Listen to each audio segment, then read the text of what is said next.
예, 무더운 여름입니다. 예, 오늘 낮 최고 온도가 한 36도까지 올라간다는 그 일기예보를 보게 됐는데, 진짜 저희가 한 2017년도에 동남아시아를 갔었습니다. 그때 캄보디아를 가게 됐는데, 캄보디아에서 공항에서 딱 내렸을 때 딱 이런 느낌이었어요. 그냥 이렇게 후덥지근하고 막 등에서 그냥 땀이 줄줄 흐르고, 그렇다고 한다면 한국의 여름은 한 6, 7년 전만 해도 이런 여름이 아니었다는 것이죠. 그러니까 저희가 캄보디아 갔다 와가지고 한국 여름이 시원하다 이렇게 느낄 정도였으니까. 그런데 요즘에는 동남아 날씨입니다. 진짜 습하고 밤이 열대야 때문에 잠 못 주무신 분들 많으실 것 같은데, 제가 금요 철야 때 그 청년부 수련회 끝나고 철야 기도까지 인도하고 났는데요, 이 열대야 때문에 새벽 한 3시까지 잠이 안 오더라고요. 진짜 열대야가 참 심하다 이런 생각이 듭니다.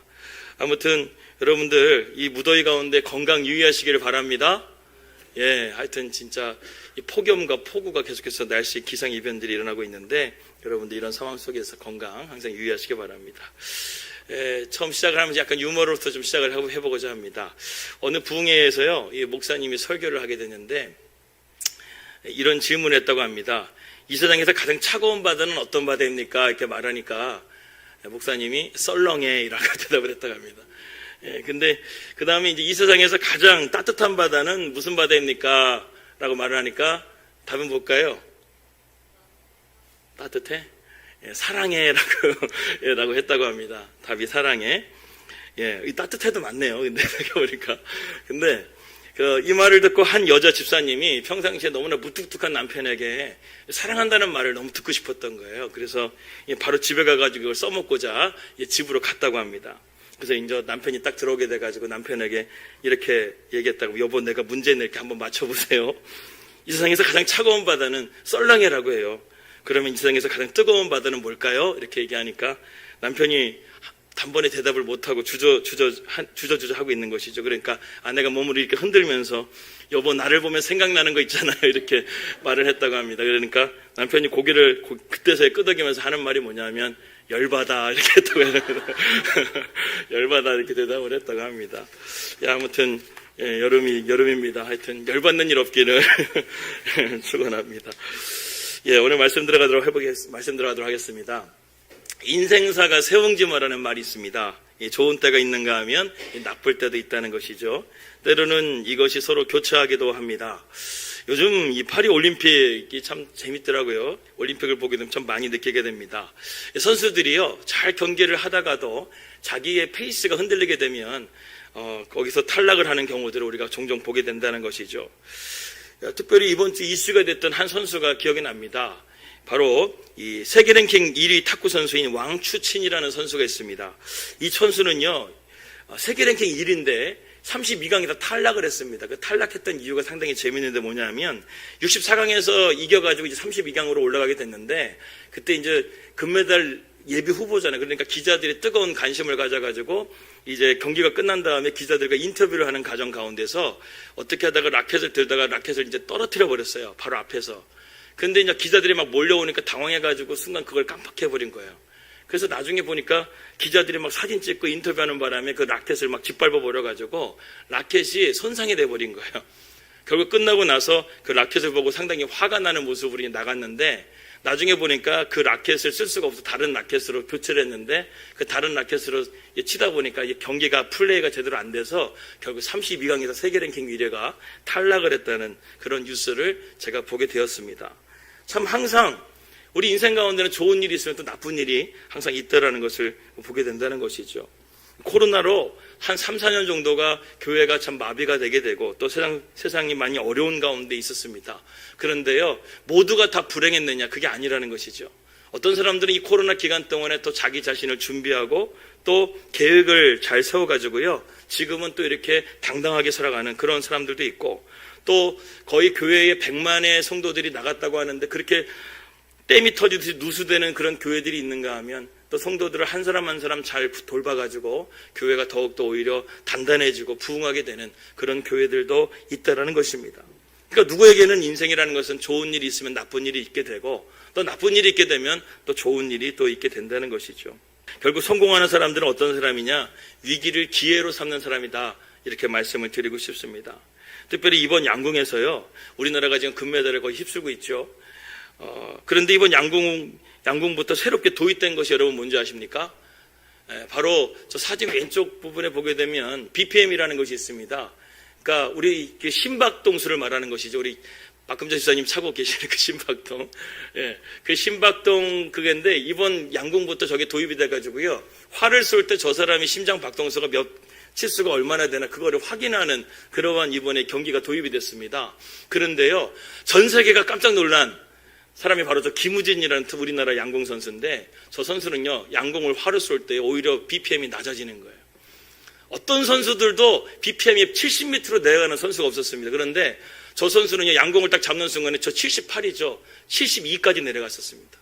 활을 잡는 순간에 엄청난 집중력과 주변에 있는 상황과 감각들을 전혀 신경 쓰지 않고요, 이 관역에만 신경 쓰는데 마음이 더 오히려 차분해지면서 심박동수가 78까지 떨어졌다는 거예요.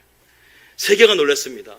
대부분 선수들은 90에서 100 정도가 나오는 것이 심박동수인데 저 김우진 선수는요, 올해 나이가 33살입니다. 어떻게 보면 선수 생명이 거의 끝났다고 볼 수 있는 그런 나이인데도 불구하고 지금 전성기를 구가하고 있다는 것이죠. 그만큼 열심히 노력하고 그만큼 위기를 기회로 삼는 그러한 모습을 보여주는 하나의 어떤 사진이라고 생각해서 제가 저 사진을 준비하게 됐습니다. 여러분, 저 김우진 선생님이 아니라 김우진 선수는요, 강심장을 가졌다는 것이죠. 그래서 우리나라 그 대표팀 양궁이 세계 최고지 않습니까? 그러니까 우리나라 세계 최고 선수들끼리 싸우니까 얼마나 치열하겠어요? 처음에 100명 선수들이 50명으로 줄고 50명에서 40명, 30명, 20명, 최소한 엔트리가 10명 정도 뽑고 오는 것인데 저기서 국가대표 뽑혔다는 것은 대단한 거지 않습니까? 그 치열한 경쟁 속에서 저렇게 나이가 노장임에도 불구하고 자기 자신을 잘 관리를 잘했다는 것이죠. 그 나중에 그 선수들, 국가대표 선수들 그 집중력 훈련을 어떻게 하는가 보니까 야구장 같은 데 가잖아요. 그러면은 야구장 응원석, 그 야구장 선수들이 막 이렇게 시끄럽게 떠드는데 그 가운데서 연습을 한다는 거예요. 왜 연습을 하냐? 주변 소음에도 집중할 수 있는 집중력을 기르기 위해서. 그리고 막 선수들이 경기를 할 때 옆에서 징하고 쨍을 칩니다. 막 시끄럽게 하는 거예요. 그럼에도 불구하고 관역을 집중하는 그 집중력을 기르는 훈련들을 한다라는 것이죠. 그러한 훈련을 갈고 닦았더니 관중들이 지켜보고 있고 또 그 긴장하는 가운데서 야, 저렇게 강심장을 가지고 78 BPM을 가지고 활을 쏠 수 있는. 그래서 저 혼성 경기 여러분들 보시면 아시겠지만 임시현 선수가 좀 그날 좀 부진했습니다. 막 7점대 쏘고 8점대 쐈었는데 이 김우진 선수가요, 78 BPM으로 이제 활을 쏘다 보니까 10점대를 계속 쏘는 거예요. 9점대 밑으로 떨어지질 않았습니다. 그 집중력을 발휘해가지고 마음 편안하게 나중에 이제 페이스를 찾아가지고 결국에는 금메달을 따게 됐는데 그만큼 강심장을 가졌다는 것이죠. 오늘 이러한 강심장을 가졌던 한 여인을 여러분들에게 소개를 하고자 합니다. 그녀의 이름은 바로 라합입니다. 이 라합이라는 이름은 넓다, 광대하다, 커다라다 이런 의미를 가지고 있습니다. 그런데 우리가 초반에 우리가 라합의 배경을 보게 되면 저 여인은 절대로 넓다, 광대하다, 커다란 그런 이름과는 맞지 않는 인생을 살았던 것을 보게 됩니다. 성경에는 이 기생 라합을요 3번이나 언급할 정도로 참 중요한 인물로 보고 있습니다. 그리고 그녀는 나중에 이 다윗의 조상이 되기도 합니다. 그런데 그녀의 인생이 초반은 상당히 불우했습니다. 흙수저였습니다. 이 라합은요 기생이라고 성경은 계속해서 말하고 있습니다. 어떤 학자들은 이 기생이라는 것을 여관 주인이다 이렇게 얘기하는데 정확하게 원어는요 매춘부라는 이름을 정확하게 원어로서 사용을 하고 있습니다. 저 여인은 몸을 파는 여인이었고 또 그 여관을 또 관리하는 그러한 비즈니스를 하는 여인이었다는 것이죠. 먹고 살기 위해서 몸을 팔아야 되고 또 먹고 살기 위해서 여관 일을 해야 되는 그러한 여인이 바로 저 기생 라합이었다는 것입니다. 자신의 존엄성을 버려야지만 자신의 집안의 식구들을 먹여 살릴 수밖에 없는 또한 가장이었다는 것이죠. 그녀의 인생이 어떤 인생인지 잘 모르겠지만 그녀는 또한 아모리 족속이었는데도 불구하고 여리고성으로 와가지고 포로가 돼가지고 살 수밖에 없는 그러한 여인, 불우한 여인이었다는 것입니다. 그렇게 가정을 위해서 몸을 팔며 살아야 했던 그녀의 기구한 인생 가운데 그녀가 붙들었던 것이 바로 믿음이었다는 것이죠. 그래서 훗날 이 라합은요 이 자신이 믿음을 선택함을 통해서 그녀가 나중에는 룻의 남편이 되게 되는 보아스를 낳게 되고 보아스는 또 오벳을 낳게 되고 오벳은 이새를 낳게 되고 이새는 다윗을 낳게 되는 다윗의 혈통에 들어가는 그러한 여인이 되었다는 것입니다. 성경에 보게 되면 이렇게 대역전, 대반전이 이루어지는 그런 인생은 참 흔치가 않습니다. 예를 들어서 알렉산더와 루포는 누구냐면 구레네 시몬입니다. 예수님이 십자가를 대신 지었던 구레네 시몬의 아들들인데, 처음에는 이 구레네 시몬이 예수님의 십자가를 억지로 지려고 했었잖아요. 그랬는데 억지로 지었지만 그 십자가의 결과로 그 집안이 복음이 들어오게 되고 훗날 초대교회의 아주 귀한 그러한 목회자 집안이 되는 것을 우리는 보게 됩니다. 성경에 보게 되면 이런 반전과 역전이 이루어지게 되는 하나님의 놀라운 일들을 보게 되는 것입니다. 이 기생 라합은 불우한 가운데서 태어났습니다. 흙수저였습니다. 그런데 하나님을 믿기로 결정한 순간부터 하나님께서 그녀의 인생을 대반전, 대역전으로 이끌어가게 되는 것을 보게 됩니다. 그렇다고 한다면 기생 라합을 우리가 좀 더 인물을 한번 탐구해 보도록 하겠습니다. 신학교에 가게 되면요, 이 라합에 대한 논문들이 상당히 많이 있습니다. 주요 논지가 뭐냐면 라합은 도대체 어디서부터 믿음을 발견했는가, 어디서부터 믿음을 갖게 되었는가. 지금 이 두 정탐꾼을 만나는 가운데서 하나님을 이야기하고 있단 말이죠. 그들이 하나님을 전하지도 않았는데 도대체 어디서부터 이 라합이 하나님을 알게 되었는가. 이러한 주제를 가지고 논문들이 상당히 많이 나와져 있는 것을 보게 됩니다. 먼저 이 라합의 배경을 보겠습니다. 라합은 핸디캡이 많은 여인이었죠. 그녀는 이방 여인이었습니다. 당시에 이스라엘 백성들은 선민사상이 있었기 때문에 이방인들은 무조건 지옥에 가고 하나님의 심판을 받게 될 것으로 보았습니다. 그녀의 직업은 기생이었고 많은 직장 중에서 이 여자는 기생을 하고 살았다는 그러한 성경의 말씀을 하고 있습니다. 그리고 그녀의 집은요, 어디 있었냐고 하냐면 성벽 위에 있었다고 말합니다. 오늘 여호수아서 2장 15절 말씀 보도록 하겠습니다. 2장 15절 다 같이 한번 읽겠습니다. 시작. 라합이 그들을 창문에서 줄로 달아내리니 그의 집이 성벽 위에 있으므로 그가 성벽 위에 거주하였습니다. 여러분, 얼마나 힘들면요, 땅에다가 집을 짓지 못하고 성벽 위에다가 집을 지었겠어요. 그만큼 라합의 집안은 너무나 어렵고 힘든 아웃사이더와 같은 삶을 살았다는 것을 우리가 알 수 있다는 것입니다. 더군다나 그녀는 남자가 아니고 여성이었습니다. 당시 고대 시대의 여성은요, 이 사람의 수에 들어가지도 않을 만큼 천한 사람이 바로 여인의 삶이었다는 것이죠. 그러니까 그 시대에 본다고 한다면 이 라합은 하나님의 축복의 자리에서 들어갈 수 없는 그러한 멀리 있는 사람이었다는 것입니다. 그녀는 기생이기도 했고 여관을 운영하는 사장이기도 했습니다. 근데요, 이것이 그녀에게 인생의 반전을 이루어지게 되는 삶의 터전이 되었다는 것이죠. 왜냐하면 우리나라의 그 주막으로 보시면 될 것 같아요. 여관 같은 경우에는 많은 사람들이 왕래를 하다 보니까 정보가 상당히 빠르게 전달이 되지 않습니까? 그러니까 이 라합이 이스라엘에 대한 소문을 듣게 된 것입니다. 어느 날 변두리에 있는 그녀의 집에 행색이 낯선 두 사람이 들어오게 됩니다. 딱 봐도 가나안 사람이 아닌 이 복장이었습니다. 라합은 그들이 이스라엘 사람이라는 것을 단번에 알아보았습니다. 그런데 그들이 들어왔다는 첩보를 듣고 여리고성이 분주하게 그들을 찾기 시작합니다. 그런 가운데서 그들이 도망을 치다가 들어간 집이 바로 라합의 집이었습니다. 그리고 이 라합은요, 왠지 모르게 그들을 적극적으로 도와줍니다. 우리는 여기서 이 라합이 어떠한 믿음을 가졌기 때문에 그들을 도와주었는가, 우리가 세 가지 라합의 믿음, 세 가지를 오늘 여러분들과 함께 나누고자 합니다. 첫 번째는 무엇이냐면 바로 일사각오의 믿음을 가졌다는 것입니다. 오늘 9절에서 11절 말씀을 함께 다 같이 한번 읽도록 하겠습니다. 9절에서 11절입니다. 시작. 말하되 여호와께서 이 땅을 너희에게 주신 줄을 내가 아노라.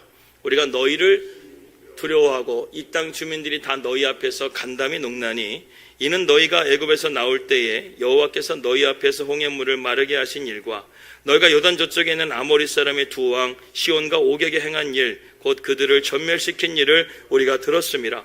우리가 듣자 곧 마음이 녹았고 너희로 말미암아 사람이 정신을 잃었나니 너희 하나님 여호와는 위로는 하늘에서도 아래로는 땅에서도 하나님이시니라.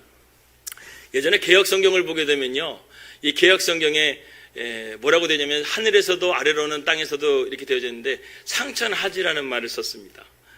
저는 이게 더 편한데 위로는 하늘에서도 아래로는 땅에서도 이 말이 상천하지라는 단어를 썼었습니다. 그러니까 무슨 말이에요? 지금 이 라합이요, 하나님이 이 세상의 최고라는 거예요. 가나안 땅은 혼합 종교입니다. 여러 이방 신들을 믿고 혼합 종교를 믿고 또 그리고 다양한 신들을 많이 믿을수록 자기들에게 유리하다고 생각하는 그런 문화였었는데요. 이 라합이요, 하나님 한 분만이 가장 위대한 신이라고 지금 고백하고 있는 거예요. 그러한 믿음이 있었기 때문에 바로 지금 목숨을 걸고 이 두 정탐꾼을 살려주는 것입니다. 요즘에 우리 북한에 있는 외교관들, 고위 관료들이 지금 한국으로 납북을 많이 하죠. 납북을 하는데 한국으로 탈북을 하게 되면 어떤 일이 벌어집니까? 그 한 사람 때문에 그의 가족들이 다 뭐 탄광에 간다든가 죽음을 피할 수가 없다는 것이죠. 그러니까 한마디로 말해서 라합이 지금 이 여리고성을 배신하게 되면 반역죄로 찍혀서 그녀뿐만 아니라 그녀의 집안까지 다 몰살당할 위기 가운데 있음에도 불구하고 그녀가 지금 목숨을 걸고 이 두 정탐꾼을 살려주고 있다는 거예요.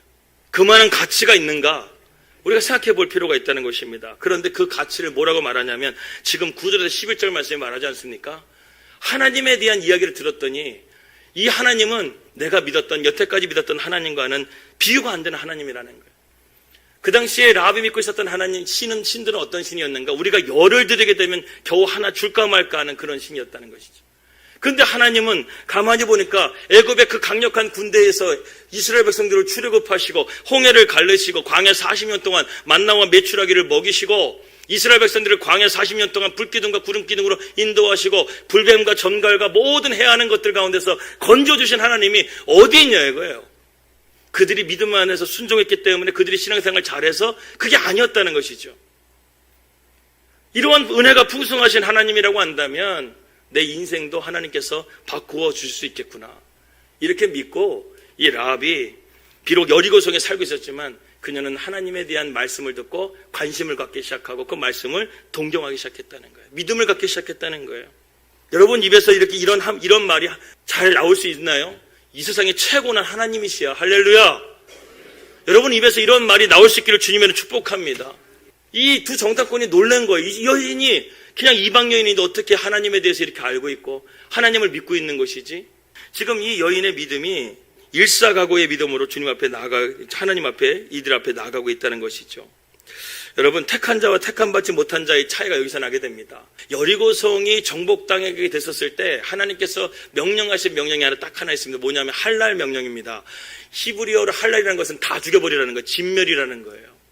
여리고성에는요 노인과 여자와 아이들 심지어 가축들까지 다 죽여버리라고 그랬어요. 그런데 이 여리고성에서요 살아남은 사람은 딱 라합의 가족들밖에 없습니다. 마치 소돔과 고모라 땅에서 롯의 가족만 하나님께서 구원해 주신 것처럼 이 여리고성에서 구원받은 이 가족은요 라합의 가족밖에 없었다는 것이죠. 무슨 말입니까? 지금 라합이 여관에서 이 이스라엘에 대한 이야기를 주워 들은 거예요. 그런데 다른 사람들은 이 말을 듣고 그냥 넘겨버렸어요. 흘려버렸어요. 영양가 없게 더 흘려버린 거예요. 그래서 그 말을 듣고 두렵고 간담은 녹았지만 하나님을 붙들려고 하는 마음이 없었는데 이 라합은 하나님을 붙들었다는 거예요. 그 하나님을 내가 붙들어야 되겠다. 그 하나님을 내가 붙잡아야 되겠다. 이런 마음을 가지고 이 라합이 믿음으로 나가게 되었다는 것입니다. 여러분 우리가 이 시간에 말씀을 들으면서도 불구하고요 말씀을 영양가 없이 듣는 사람들이 있어요. 그렇게 듣지 않기를 주님의 이름으로 축원합니다. 제가 이번에 중고등부 수련회를 가면서요 휴게소를 잠깐 들려가지고 이제 식사를 하는데 여러분 휴게소는요 영양가 있는 음식이 없어요. 여러분 잘 아시겠죠? 지나가는 곳이기 때문에 그냥 뭐 다 분식거리고 잠깐 배 채우는 음식이지 영양가 있는 음식이 아니잖아요. 그렇게 해가지고 예산 휴게소인가 거기 들려가지고 제가 이제 김치찌개를 좋아하니까 김치찌개를 이제 사 먹었는데 보기에는 더 맛있어 보였는데 먹고 났더니요 조미료를 얼마나 썼는지 속이 쓰려가지고 얼마나 혼났는지 모릅니다. 영양가가 없는 거예요. 이번에 이제 청년들 수련회를 어저께 이제 금요일 날 이제 마쳤는데 저희 청년들한테 제가 그 카톡방에다가 야 우리 마지막 날 좀 몸에 좋은 거 맛있는 거 먹자 해가지고 맛집들 리스트를 올려라. 그랬더니 뭐 이렇게 잘 안 올라오더라고요. 뭐 또 올라오더라도 이렇게 영양가 없는 그런 식당이 좀 있어가지고 그래서 이제 새벽에 기도하는데 하나님이 이렇게 딱 감동을 주시는데 우리 정금자 집사님 신선식당이 딱 생각이 나게 하시더라고요. 그래서 거기서 이제 오리백숙을 좀 청년들과 먹으면 좀 몸보심 좀 하게 되겠다. 이번 어차피 수련회가 레스트이기 때문에 쉼이기 때문에 충전하는 시간이기 때문에 그래서 그렇게 하면 좋겠다 해가지고 했는데 마지막 날 청년들이 그것을 먹고 얼마나 그냥 든든했는지 모릅니다. 휴게소에서 먹는 음식과는 차원이 틀리다는 것이죠. 영양가가 있는 음식이 다르다는 것입니다. 여러분 이 시간 가운데 여러분들 말씀을 들을 때요 휴게소 지나가는 음식처럼 말씀을 받지 마시고 이 말씀이 나에게 영양가가 있는 말씀이다라는 생각을 가지고 말씀을 받으시기 바랍니다. 이 라합은요 지나가는 말인데도 불구하고 그 말씀을 붙잡았다는 거예요. 영양가 있는 말씀으로 내가 붙들었다는 거예요. 그러니까 어떻게 됩니까? 그 칼날로 해가지고 다 죽어버릴 수밖에 없는 여리고성에서 유일하게 살아남잖아요. 이게 영양가 아니겠습니까? 여러분들이 세상을 살아가면서도 살아날 수 있는 힘, 소망의 힘은 바로 말씀 안에 있는 줄 믿으시기 바랍니다. 그래서 이 라합이 이러한 일사각오의 믿음을 가지게 됐던 그 배경에는요, 하나님의 말씀을 붙잡는 믿음이 있었다는 것입니다. 여러분, 세상을 붙잡는 인생은요, 헛된 것을 붙잡는 경우들이 많이 있습니다. 해밍웨이의 노인과 바다라는 그 소설을 보게 되면 이 주인공 산티아고가 먼 바다에 나가서 84일간 몸부림 끝에 말린이라는 커다란 물고기를 잡았습니다. 근데 거대한 물고기를 이 작은 배에다가 싣고 올려다 보니까 배에 실을 수도 없고 옆에다가 밧줄을 묶어가지고 이제 항구로 이렇게 오는데 그때 마침 상어떼를 만나게 됩니다. 그래서 그냥 상어떼들이 저 물고기, 말린이라는 물고기를 계속 뜯어먹는 거예요. 나중에 부두에 와보니까 뼈다귀밖에 안 남아있는 거예요. 그러면서 해밍웨이가 이 소설에서 우리에게 말해주는 의미가 무엇인가? 인간은 그렇게 처절하게 열심히 살아도 결국 허무함을 붙잡고 사는 것이다. 이렇게 소설은 이야기하고 있습니다. 무엇을 위해 여러분들은 그렇게 살아가고 있습니까? 여러분이 잡은 큰 물고기, 그 말린이라는 물고기, 그 물고기는 결국 앙상한 뼈만 남는다고 한다면 여러분은 어떻게 하시겠습니까? 반면에 누가복음 5장 1절에서 11절 말씀 보게 되면 예수님이 베드로를 찾아와서 밤새 아무것도 잡지 못한 베드로에게 깊은 곳에 가서 그물을 던지라고 말하는 사건이 나오게 됩니다. 그때 베드로가 예수님에게 뭐라고 말씀하냐면 이렇게 말합니다. 누가복음 5장 5절의 말씀입니다. 누가복음 5장 5절 다 같이 한번 읽겠습니다. 시작. 시몬이 대답하여 이르되 선생님 우리들이 밤이 새도록 수고하였으되 잡은 것이 없지만은 말씀에 의지하여 내가 그물을 내리리이다 하고, 베드로가 말씀을 붙잡죠. 어떻게 되었습니까? 6절 말씀 이어서 보겠습니다. 시작. 그렇게 하니 고기를 잡은 것이 심이 많아 그물이 찢어지는지라. 5절 말씀 다시 한번 띄워주세요. 베드로는요, 주님의 말씀을 의지하여 그물을 내렸다고 그랬어요. 세상적인 것을 붙잡고 가게 되는 결국에는 앙상한 뼈밖에 남지 않은 허무한 것밖에 남지가 않는데, 우리가 주님의 말씀을 붙잡고 가게 되면요, 그물이 찢어지는 하나님의 축복이 우리 가운데 임하게 될 것이라는 것입니다. 여러분, 하나님의 말씀은요, 살아 역사하고 운동력이 있고요, 우리의 삶을 변화시키는 놀라운 능력의 말씀인 줄 믿습니다. 이 라합이요, 지나가는 그 하나님에 대한 말씀을 그냥 스쳐 지나가지 않고 그 말씀을 내 마음으로 믿음으로 받았기 때문에 지금 그녀뿐만 아니라 그녀의 집안이 구원을 받았다니까요. 그렇기 때문에 말씀을 우리가 그냥 듣는 것이 아니라 믿음으로 받고 그 말씀을 우리가 하나님 앞에 순종하며 나가게 될 때 이러한 역사가 일어나게 된다는 것입니다. 두 번째로 이 라합의 믿음은요, 칭찬받는 믿음을 가졌습니다. 라합의 믿음은 칭찬받는 믿음이었습니다. 히브리서 11장 보게 되면 이 믿음의 전당에 이 라합이 당당하게 자기 이름이 들어가게 되는 것을 보게 됩니다. 히브리서 11장 31절 말씀을 다 같이 한번 읽어주십시오. 시작. 믿음으로 기생 라합은 정탐꾼을 평안히 영접하였으므로 순종하지 아니한 자와 함께 멸망하지 아니하였도다. 여러분, 솔직히 말하면 올림픽에서 최고는 금메달 리스트잖아요. 성경에서요, 이 믿음으로서 금메달 딴 사람들의 명단이 바로 히브리서 11장에 나오는 명단입니다. 그 명단에요, 기생 라합이 들어갔다는 거예요. 그녀의 믿음은 보통 믿음이 아니었다는 것이죠. 여러분, 하나님은요, 이처럼 믿음의 사람을 기억하십니다. 믿음의 사람을 주목하십니다. 여러분들의 믿음이 그런 하나님 앞에 인정받는 믿음이 될 수 있기를 주님의 이름으로 축복합니다. 여호수아 2장 말씀 보게 되면요, 이 여인이 그 두 정탐꾼을 살려준 것이 이 여호수아 군대 대장에게 보고가 되게 됩니다. 그 보고가 되게 되니까 여호수아가요, 나중에 이 여리고성을 정복하러 가게 되는 순간에 명령을 내립니다. 여리고성에 있는 기생 라합의 집은 절대로 건들지 마라. 강력한 명령을 내립니다. 그것을 어긴 사람은 군 명령에 의해서 사형을 내릴 정도로 강력하게 그 여인을 살려내라고 말씀하고 있다는 것이죠. 제가 아까도 말씀드렸다시피 이 여리고성에 있는 백성들은 하나님에 대한 말씀을 들었지만 그 누구도 이 말씀에 대해서 믿음으로 반응한 사람은 라합밖에 없었습니다. 결국 그들은 살 기회를 놓쳐버리고 말았습니다. 그들은 자기들이 견고한 성을 너무나 믿었다는 것이죠. 결국 그들의 교만이 그들을 멸망시키고 말았다는 것입니다. 여러분, 지금 내 마음이, 내 믿음이 누수된 곳이 없는지 잘 점검하시길 바랍니다. 라합은요, 하나님을 믿음을 통해서 미래를 준비했어요. 믿음을 가진 자에게 하나님께 주신 것이 무엇입니까? 영생이 있다는 것이죠. 영생에 대한 하나님의 준비하심이 있고, 또 그리고 라합은 자신이 믿음을 가짐을 통해서 자기의 가족들을 구원하는 그러한 축복을 받게 됩니다. 13절과 14절 말씀 다 같이 한번 읽도록 하겠습니다.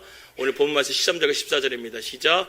그리고 나의 부모와 나의 남녀 형제와 그들에게 속한 모든 사람을 살려주어 우리 목숨을 죽음에서 건져내라. 그 사람들이 그에게 이르되 내가 우리의 이 일을 누설하지 아니하면 우리의 목숨으로 너희를 대신할 것이요 여호와께서 우리에게 이 땅을 주실 때에는 인자하고 진실하게 너를 대우하리라. 여러분, 이 라합은요 영생을 준비할 뿐만 아니라 자기의 가족들의 구원을 준비했다는 것이죠. 자기만 살겠다고 그런 것이 아니라 자기의 가족들을 구원하고자 하는 그러한 믿음을 통해서 이 라합은 하나님 앞에 인정받는 믿음이 되었다는 것입니다. 마지막 세 번째로 이 라합의 믿음은 어떤 믿음이었는가? 뒤집는 믿음이었다는 것이죠. 뒤집는 믿음. 우리가 이 뒤집는 믿음을 역전하는 믿음, 반전하는 믿음 이렇게 말할 수가 있는데, 이렇게 우리의 상황을 반전하고 뒤집기 위해서는요 하나님의 지혜가 반드시 필요합니다. 여러분, 지혜라는 것은 무엇인가요? 바로 선택과 결단입니다. 믿음은 선택이라는 것이죠. 먼저는 하나님이 우리를 선택하신 것이고 우리에게 주어진 자유의지를 통해서 우리도 하나님을 선택하게 되는 믿음을 갖게 되는 것입니다. 그런데 믿음을 선택하기 위해서는 우리가 한 가지를 잊어서는 안 된다는 것이죠. 무엇일까요? 내가 어느 것을, 이 컵을 선택하기 위해서는 다른 것을 하나를 포기를 해야 된다는 거예요. 그래서 믿음의 선택이라는 것은 곧 믿음의 포기라고 말할 수도 있습니다. 내가 믿음을 선택하기 위해서는 우리는 포기해야 된다는 것이죠. 마가복음 8장 34절 말씀 보게 되면 자기를 부인하고 자기 십자가를 지고 주님은 나를 따르라고 말합니다. 이게 뭐예요? 믿음의 포기 선언입니다. 여러분, 욕심의 최악은요 선택장애를 일으킵니다. 그래서 쇼핑 중독에 걸린 사람들이 왜 쇼핑 중독에 걸리는 걸까요? 내가 이 옷을 사면 좋겠다고 생각하는데 이 옷도 좋게 보이는 거야. 그래서 이 옷을 샀는데 이거 사면 또 이것도 후회할 것 같아서 이게 두 개를 다 사버리는 거예요. 선택장애가 일어난다는 것입니다.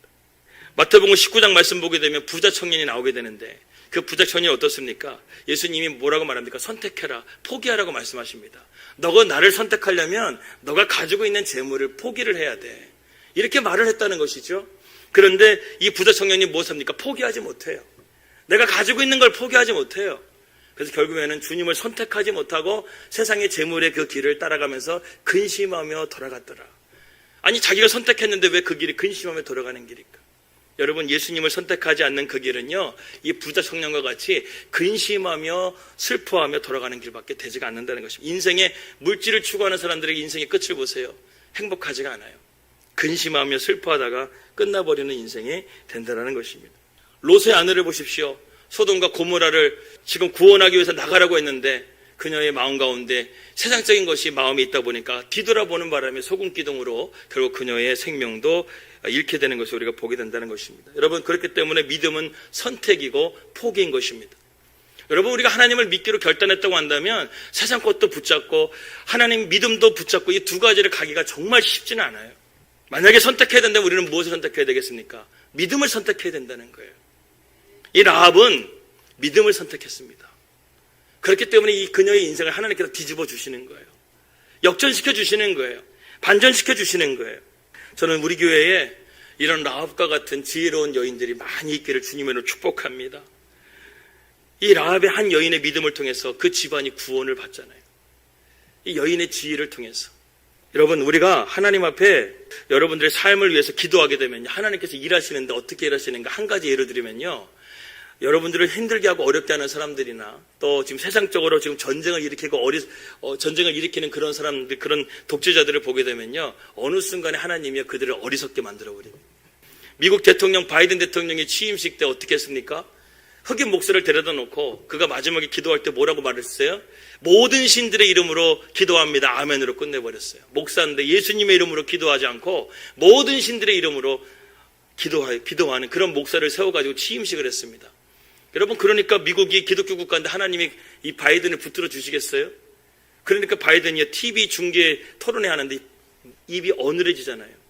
어리석게 하신 거예요. 이거 그냥 그렇게 나이 먹었다고 보는 것이 아니라 정말로 하나님께서 하나님을 저버리고 하나님을 믿음을 믿지 않는 그러한 사람은 하나님께서 어리석게 만드신다는 거예요. 그래서 바이든이 지금 물러나가지고 이제 그 부통령이 지금 이제 선거를 준비하고 있지 않습니까? 하나님이 원수를 어리석게 만드신다는 거예요. 그러니까 여러분, 우리는 사람을 의지할 것도 없고요. 하나님만 붙들게 되면 하나님께서는요, 우리의 삶 가운데 그런 것들을 문제보다 크신 하나님께서 이루어 가실 것을 믿습니다. 제가 사진 한 장을 마지막으로 준비했습니다. 한 장 보실까요? 세계 최초의 인공위성이죠. 그 보이저 1호가 우주를 탐사하기 위해서 지금 지구를 떠난 지 꽤 됐는데요. 1987년도인가요? 그때 태양의 경계선을 넘어가면서 이 컴퓨터 프로그래머가 마지막으로 태양계의 경계선에서 지구를 사진을 한번 찍어보라 이렇게 해가지고 그때 프로그램이 돼가지고 마지막 경계선을 넘는 순간에 이 지구를 찍은 사진이 바로 저 사진입니다. 여러분, 확대된 사진 말고 그 넓은 사진을 보세요. 지구가 여러분 보이십니까? 예? 저 광활한 우주 가운데 이 지구는 하나의 먼지보다도 작은 존재라는 거예요. 그 먼지보다 작은 존재 안에 지금 우리가 살아가고 있다는 거예요.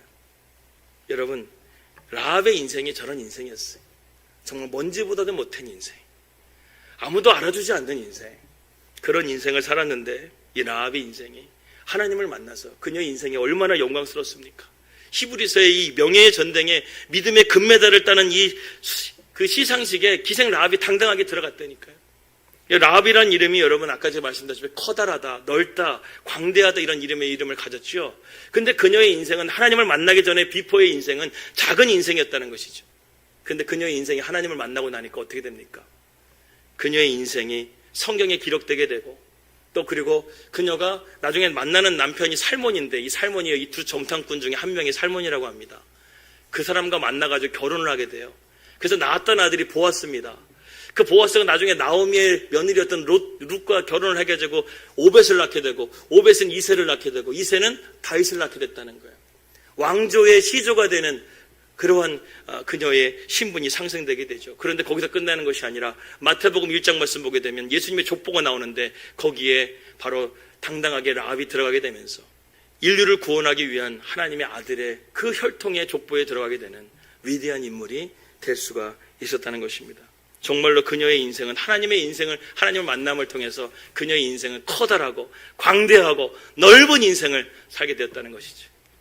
여러분들, 오늘도 우리가 하나님을 정말 말씀을 붙잡고 우리가 믿음으로 제대로만 살아갈 수만 있다고 한다면 여러분의 인생도 라합처럼 넓고 광대하고 큰 인생이 될 줄을 믿습니다.